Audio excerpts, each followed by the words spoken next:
everybody's journey in real estate is always going to be very different. Some are going to find it easy, some are going to find it a little harder. Some are going to start strong, while others are going to have a build up to getting to where they need to be. I think the biggest thing when it comes to real estate is there is no perfect path for anybody or everybody. It's always going to be a little different. And I think resilience is the most important thing.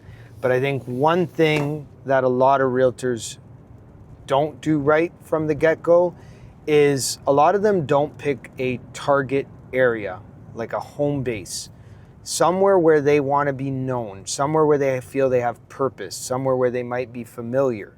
And I think a lot of realtors will just automatically venture everywhere and anywhere they can, which is not something that I'm going to say is a bad thing. But the problem is it's the purpose of some of your daily work can't be everywhere and anywhere.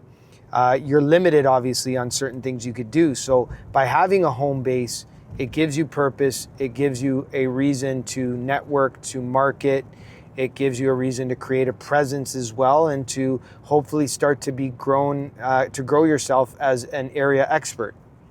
And something that I've been very passionate about in my own career was when I was trying to get myself, or I was trying to grow myself, I did commit to 2 communities in particular where I spent a significant amount of time nurturing relationships and growing relationships. And it was definitely a lot easier when you had listings and you did represent buyers in the immediate area. But once again, it gave me a purpose, whether I was doing open houses, whether I was flyering or door knocking around these subdivisions, these communities. It helped me to create a daily action items and practices. And at the same time, it once again gave me purpose to go out there and grow my business. And I think a lot of people don't realize the importance of doing some of these things. Like, for instance, one practice that I developed, especially as I started getting more familiar in the immediate area, was what I called my Friday Five.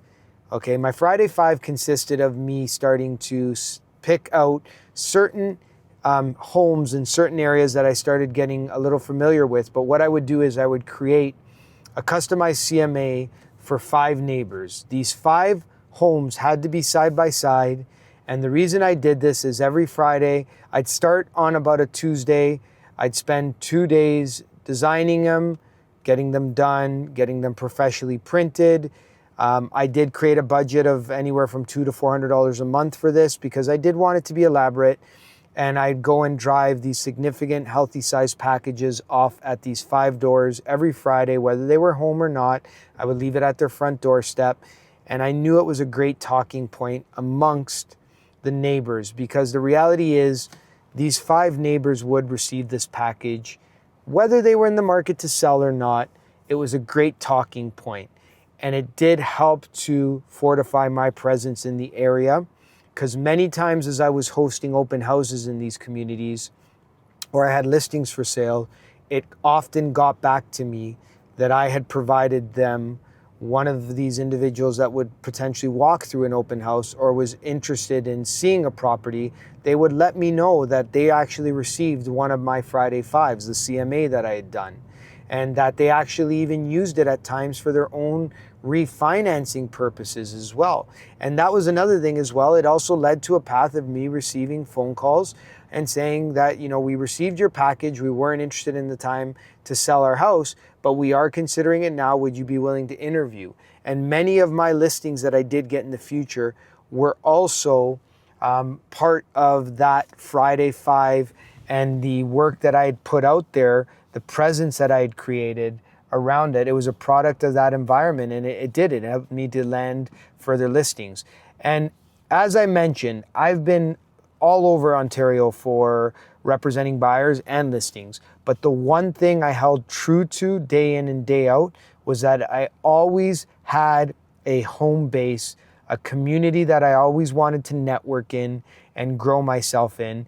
And it did predominantly help when I started getting those listings as well to grow my audience in that immediate area. It was a lot easier And I think this is something a lot of realtors are overlooking, that it will continue to give you a daily, a weekly, a monthly purpose on the practices that you're putting forth if you can really hone in on a certain community where you do feel you can connect with that community as well.